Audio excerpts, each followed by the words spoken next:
Meteoroloqların məlumatına görə qütb burulğanının zəifləməsi nəticəsində Almaniya və ətraf ölkələr bu il çox sərt və anormal dərəcədə soyuq qışla üzləşə bilər.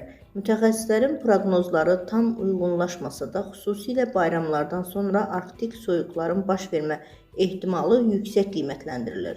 Sferas xəbər verir ki, məlumatı Euronews yayıb.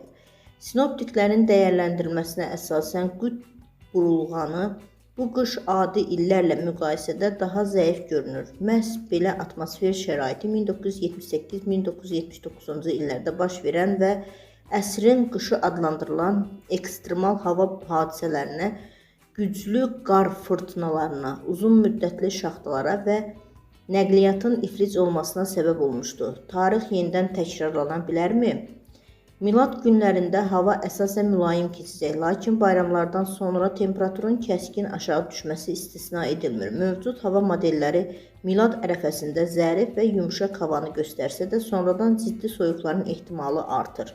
Avropa Hava Mərkəzi bayram dövründən sonra soyuq axınların güclənəcəyini proqnozlaşdırır. ABŞ-ın NOAA təşkilatı aylıq orta temperaturun normadan yüksək olacağını bildirsə də, bu göstəricinin yaxın günlərdə müşahidə olunan isti hava hesabına formalaşdığı qeyd edilir.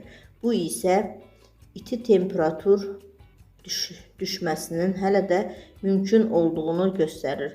Modellərin çoxunda yanvar ümumiliklə dəyişkən və nisbətən mülayim görünür, lakin FFS modelləri daha aşağı temperatur və az yağıntı ehtimalını vurğulayır. Bu vəziyyət Mərkəzi Avropada dayanıqlı yüksək təzyiqin formalaşmasına, gündüzlər sakit hava, gecələr isə şiddətli şaxta və duman səbəbindən yolların uzun müddət buz bağlamasına gətirib çıxara bilər.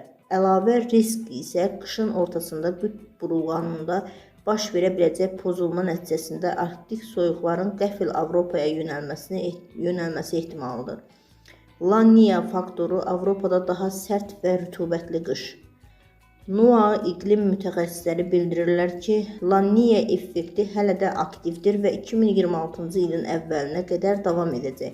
Bu fenomen adətən Qərbi Avropada daha soyuq və rütubətli qışlarla müşahidə olunur. Alp dağlarında isə güclü qar yağması gözlənilir ki, bu da qış idmanı ilə məşğul olanlar üçün sevindirici xəbərdir.